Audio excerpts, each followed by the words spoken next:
नमस्कार, वेलकम। आज हम बात करेंगे डिवेंचर्स की। और डिवेंचर्स का मीनिंग क्या है और डिफरेंस क्या है डिवेंचर्स और इक्विटी शेयर्स में। तो जब भी किसी कंपनी को फंड्स की ज़रूरत होती है, पैसे की ज़रूरत होती है, तो कंपनी के पास सबसे पहला जो ऑप्शन होता है वो होता है शेयर कैपिटल का, अंश पूंजी का। अंश पूंजी जो कंपनी के प्रमोटर्स होते हैं, जो कंपनी को स्टार्ट करते हैं, उनके द्वारा लगाए गए पैसे को बोला जाता है। और भी वो लोग जिनको कंपनी शेयर इशू करती है या अंश इशू करती है और उनसे पैसा लेती है, उस पैसे को भी शेयर कैपिटल बोला जाता है। पर कभी कभी कंपनी कुछ एक कारणों से, जैसे उसकी जो अधिकृत पूंजी है, ऑथराइज्ड कैपिटल है, उस तक उसकी शेयर कैपिटल पहुंच गई है और वो उससे ज़्यादा कैपिटल रेज नहीं करना चाहती है, क्योंकि अगर वो उससे ज़्यादा कैपिटल रेज करना चाहेगी तो उसे अपनी मेमोरेंडम ऑफ एसोसिएशन में चेंज करना होगा। या कंपनी के जो वर्तमान ऑनर्स हैं, प्रेजेंट ऑनर्स हैं, वो अपने कंट्रोल को शेयर नहीं करना चाहते हैं, ऑनरशिप को शेयर नहीं करना चाहते हैं और कंपनी को और पैसे की जरूरत है और फंड्स की जरूरत है। तो कंपनी, इसका मतलब ये है कि अंश पूंजी तो जारी कर नहीं सकती, शेयर कैपिटल तो जारी कर नहीं सकती, तो कंपनी के पास ऑप्शन रहता है लोन लेने का। तो लोन कैपिटल, और जब वो लोन कैपिटल हम पब्लिक से लेते हैं, लॉन्ग टर्म के लिए पैसा लेते हैं, तो उस पैसे को लेने के लिए जो इंस्ट्रूमेंट हम जारी करते हैं, कंपनी उस जो इंस्ट्रूमेंट जारी करती है, उस इंस्ट्रूमेंट को डिवेंचर कहा जाता है।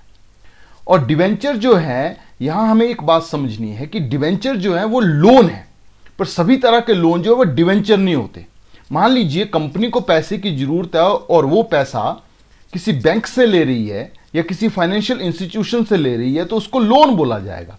पर यदि वही पैसा वो डिवेंचर के रूप में पब्लिक से ले रही है, यहां पे मैं वर्ड ऐड कर रहा हूं, पब्लिक से ले रही है, जैसे शेयर पब्लिक को इशू किए जाते हैं, डिवेंचर भी पब्लिक को इशू किए जाते हैं और पब्लिक से पैसा लिया जाता है लोन के रूप में। और जिस तरह से लोन के ऊपर इंटरेस्ट पे किया जाता है, तो डिवेंचर्स के ऊपर भी इंटरेस्ट पे किया जाता है, ब्याज पे किया जाता है। अब शेयर कैपिटल क्या होती है और शेयर क्या होते हैं, ये हम लास्ट वीडियो में डिस्कस कर चुके हैं। अगर आपने वो वीडियो नहीं देखी है तो उसको आप देख लें। यहाँ पे हम लोग बहुत ब्रीफ में देखेंगे। कैपिटल का मतलब है जो अंश पूंजी है वो छोटे छोटे हिस्सों में डिवाइड होती है और हर हिस्से को हम शेयर बोलते हैं, और जो पर्सन शेयर खरीदता है उसको शेयर होल्डर बोला जाता है। और ये जो शेयर खरीदने के बाद कंपनी में वो व्यक्ति जो शेयर होल्डर है कंपनी का ऑनर बन जाता है, उसको मैनेजमेंट में भाग लेने का उसको अधिकार मिल जाता है शेयर खरीदने के बाद। और शेयर जो हैं वो दो तरह के होते हैं, एक पूर्वाधिकार अंश और दूसरे जो होते हैं दैट इज इक्विटी शेयर। जो पूर्वाधिकार अंश हैं, वो जो पर्सन प्रेफरेंस शेयर खरीदता है उसको दो राइट्स मिलते हैं मेनली। पहला राइट, उसको लाभांश, लाभ में हिस्सा जो है वो पहले मिलेगा। दूसरी बात, जब वो कंपनी खत्म होगी तो समापन के समय भी जो कैपिटल का पैसा है वो उसको पहले मिलेगा as compare to equity shareholders. तो इक्विटी शेयर होल्डर्स, जो शेयर जो है प्रेफरेंस शेयर नहीं है, उनको इक्विटी शेयर बोला जाता है और ये कंपनी के रियल ओनर होते हैं, कंपनी को चलाने वाले होते हैं, इनके पास वोटिंग राइट्स होते हैं, ये कंपनी को कंट्रोल करते हैं। तो डिवेंचर क्या है?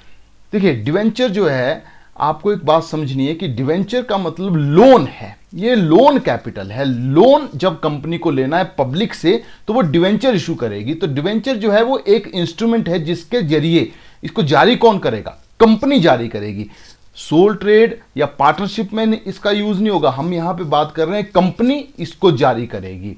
और यहां पे ये एक प्रूफ है कि कंपनी ने किसी पर्सन से लोन लिया है, डेट लिया है।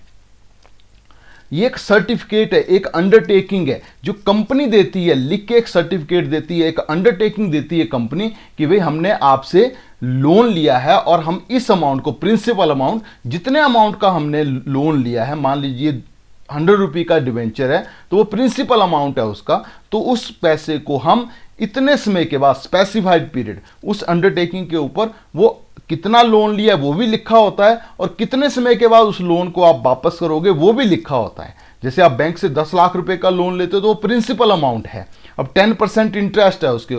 अब जैसे बैंक आपसे इंटरेस्ट लेगा, वैसे ही जो व्यक्ति आपकी कंपनी में आपको डिवेंचर खरीदेगा, आपको लोन देगा, वो भी आपसे इंटरेस्ट लेगा। तो ये जो इंटरेस्ट है वो फिक्स रेट होता है उसका, जब हम डिवेंचर्स की बात करते हैं, डिवेंचर्स को जो आप इंटरेस्ट पे करते हो उसका जो रेट होता है वो फिक्स होता है, जैसे 9%, 10%, और ये डिवेंचर्स के साथ लिखा होता है, इसको कूपन रेट बोलते हैं, और ये रेगुलर इंटरवल पे आपको पे करना होता है। यूजुअली ये हाफ ईयरली पे किया जाता है। और जो व्यक्ति डिवेंचर को होल्ड करता है उसको डिवेंचर होल्डर बोला जाता है। ये लोन क्रेडिटर है, ये कंपनी का क्रेडिटर है, इसने कंपनी को जो पैसे दिए हैं वो वापस लेने हैं, कंपनी से इंटरेस्ट लेना है उन पैसों के ऊपर, इसलिए ये क्रेडिटर होता है। और जनरली जो डिवेंचर होते हैं, जैसे हम बैंक से लोन लेने जाते हैं तो बैंक कुछ जमानत के रूप में रखवाता है आपसे, उसी तरह अगर आप कंपनी को लोन दे रहे हैं, कंपनी आपसे लोन ले रही है, तो भी वो लोन जो है डिवेंचर के रूप में जो लोन कंपनी ले रही है वो सिक्योर्ड होता है। डिवेंचर होल्डर के पास कंपनी की जो एसेट्स हैं वो एक तरह से बंधक होती हैं, जमानत के रूप में होती हैं। इसका बोलने का मतलब ये है कि यदि कंपनी जो है अपने डिवेंचर्स होल्डर का पैसा पे नहीं कर पाती है तो डिवेंचर होल्डर कंपनी के एसेट्स को बेच के भी अपना पैसा वसूल कर सकते हैं। अभी डिफरेंस क्या है डिवेंचर्स और इक्विटी शेयर्स में, तो ये टेबल है, इस पे हम लास्ट में आएंगे। अब एक एक करके इन डिफरेंस को हम देखते हैं। सबसे पहले रिटर्न, तो जो डिवेंचर होते हैं, डिवेंचर होल्डर्स को जो रिटर्न मिलेगी वो इंटरेस्ट होगा, और ये पहले मिलेगा किससे? इक्विटी शेयर होल्डर से। इसकी रेट जो है फिक्स होगी, और ये एक एक्सपेंस होता है। ये जो इंटरेस्ट होता है डिवेंचर होल्डर को जो आप पे करोगे, डिवेंचर के ऊपर जो पे करोगे वो एक्सपेंस होगा। प्रॉफिट होगा तब भी कंपनी को पे करना पड़ेगा, लॉस होगा तब भी कंपनी को पे करना पड़ेगा। जबकि हम इक्विटी की बात करें तो जो लाभ होगा उसका हिस्सा जो इनको मिलेगा वो लाभांश होगा, बाद में मिलेगा, सबसे बाद में मिलेगा। तीन लोग खड़े हैं, debenture holder, preference share holder और इक्विटी शेयर होल्डर। तो सबसे पहले डिवेंचर होल्डर को मिलेगा, उसके बाद मिलेगा प्रेफरेंस शेयर होल्डर को, और इक्विटी शेयर होल्डर का नंबर सबसे लास्ट में आएगा। हर बार इनका नंबर सबसे लास्ट में आएगा, और ये डिविडेंड इनका डिपेंड करता है प्रॉफिट के ऊपर। प्रॉफिट होगा तो इनको मिलेगा, लॉसेज होंगे तो इनको कोई भी डिविडेंड नहीं मिलेगा। उदाहरण के लिए फॉर एग्जाम्पल हम यहाँ पे देख रहे हैं कि कंपनी को 200 रुपये की जरूरत है, ये 200 लाख भी हो सकते हैं, तो वो 100 रुपये डिवेंचर से ले लिए और 100 रुपये आपने इक्विटी शेयर कैपिटल से ले लीजिए। तो डिवेंचर के साथ देखिए ये रेट जो है वो लिखा हुआ है साथ में, बिल्कुल क्लियर कट जो है वो 10% का रेट लिखा हुआ है। इसका मतलब 100 का 10%, 10 रुपये इंटरेस्ट इनको पे करना पड़ेगा। तो 100 रुपये का प्रॉफिट कंपनी ने कमाया तो 10 रुपये माइनस कर दिए तो 90 रुपये बच गए हैं। ये 90 रुपये किसको मिलेंगे? ये इक्विटी शेयर होल्डर को मिलेंगे। इसमें से कितना डिविडेंड देना है ये कंपनी की पॉलिसी है। इसका मतलब ये है कि preference share equity share holder का डिविडेंड जो है वो चेंज होता रहता है हर साल, वो बदलता रह सकता है, फिक्स भी हो सकता है, ये कंपनी जो है वो डिसाइड करेगी। पर जो इंटरेस्ट है डिवेंचर होल्डर का वो सदा ही फिक्स रहेगा, उसका रेट सदा निश्चित होगा। और यदि लॉसेज होंगे, मान लीजिए यहाँ पे लॉस हुआ, प्रॉफिट नहीं हुआ, आपको कोई भी जीरो प्रॉफिट है, तब भी आपको इंटरेस्ट जो पे करना पड़ेगा। ये एक एक्सपेंस है, चाहे प्रॉफिट हो चाहे लॉस हो, आपको इंटरेस्ट पे करना ही पड़ेगा। पर डिविडेंड आप पे नहीं करोगे अगर आपको लॉसेस होंगे। अच्छा, लिक्विडेशन के समय पेमेंट कैसी होगी, कंपनी के समापन के समय पेमेंट कैसे होगी? तो हमने बात पहले ही समझ ली। पहले पैसा किसको मिलेगा? डिवेंचर होल्डर को। बचेगा तो किसको मिलेगा? Equity share holder. तीन लोग खड़े हैं, पहले आप डेट का पैसा पे करोगे, फिर प्रेफरेंस का पैसा करोगे, लास्ट में इक्विटी शेयर होल्डर को मिलेगा। अब रिडम्पशन ऑप्शन क्या रहते हैं? तो डिवेंचर होल्डर जो होते हैं उनका तो पैसा कंपनी को वापस करना ही है, पर इक्विटी शेयर होल्डर जो है उनके पास ऑप्शन रहता है कि भाई या तो कंपनी की पोजीशन बड़ी अच्छी हो जाए तो कंपनी भी कई बार बाई बैक कर लेती है अपने शेयर्स को, या तो किसी पर्सन ने अगर वो इक्विटी शेयर होल्डर और अपने शेयर को बेचना चाहता है तो वो स्टॉक मार्केट में उसको बेच सकता है। पर कंपनी जनरली जो है वो अपने लाइफ टाइम में इस पैसे को वापस नहीं करती है इन दो ऑप्शन के अलावा। पर जब डिवेंचर होल्डर की बात करें तो उसका तो पैसा वापस करना ही करना है। हमने ये कंपनीज एक्ट 2013 ने बोला है कि 10 साल से ज़्यादा के समय के लिए तो डिवेंचर आप इशू कर ही नहीं सकते। रिडीमेबल डिवेंचर इशू होते हैं, इरिडीमेबल डिवेंचर इशू नहीं होते हैं इंडिया में। इंडिया में रिडीमेबल ही इशू होते हैं, तो 10 साल के अंदर आपको उस पैसे को वापस करना होता है। तो और कंपनी ऑप्शन दे सकती है कि आप अपने शेयर्स को जो डिवेंचर्स हैं उनको आप इक्विटी शेयर में कन्वर्ट कर सकते हैं, जबकि उल्टा नहीं होता कि इक्विटी शेयर को आप डिवेंचर में कन्वर्ट कर लो। तो यहाँ पे एक बात बहुत इंपॉर्टेंट है कि जैसे आप स्टॉक मार्केट में अपने इक्विटी शेयर को ट्रेड कर सकते हो, वैसे ही आप अपने डिवेंचर्स को भी स्टॉक मार्केट में बेच खरीद सकते हो। ये ऑप्शन डिवेंचर होल्डर के पास भी रहता है। वोटिंग राइट एंड मैनेजमेंट, तो ये तो आपको पता है इक्विटी शेयर होल्डर को मिलती है, डिवेंचर्स होल्डर को ये राइट नहीं मिलता है। ये आउटसाइडर है, डिवेंचर जो है, डिवेंचर होल्डर जो है ये आउटसाइडर है, ये क्रिएटर है, जबकि इक्विटी शेयर होल्डर कंपनी के ऑनर है।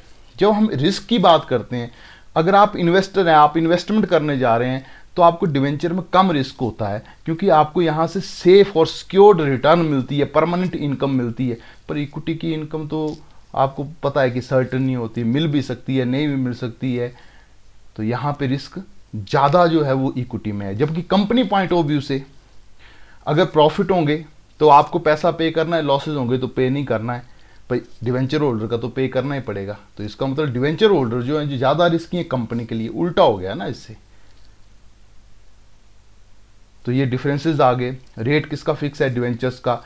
कैपिटल किसको बोलते हैं, इक्विटी को बोलते हैं। पोजीशन, एक क्रिएटर है, एक ओनर है। पार्टिसिपेशन और वोटिंग राइट्स किसको मिलते हैं मैनेजमेंट में, वो आपको मिलते हैं, इक्विटी को मिलते हैं। पैसा किसका पहले वापस होगा, पैसा वापस होगा आपका डिवेंचर होल्डर का। और कौन सा ज़्यादा रिस्की है इन्वेस्टर पॉइंट ऑफ व्यू से, किस में रिस्क ज़्यादा है, इन्वेस्टर के लिए रिस्क ज़्यादा है इक्विटी में। और किसको हम कन्वर्ट कर सकते हैं, डिवेंचर्स को। आई होप कि आपको ये पता लग गया होगा जो हमने आज डिस्कस किया है डिवेंचर्स को। ये बहुत इंपॉर्टेंट टॉपिक है। ये जब आप चाहे अकाउंट्स पढ़ रहे हैं या चाहे आप फाइनेंसेस में जाते हैं, फाइनेंशियल मैनेजमेंट में जाते हैं, ये टॉपिक आपके बहुत इंपॉर्टेंट टॉपिक हैं जो आपको बहुत हेल्पफुल रहते हैं। आई होप कि आपको ये समझ में आ गया होगा। Thank you very much.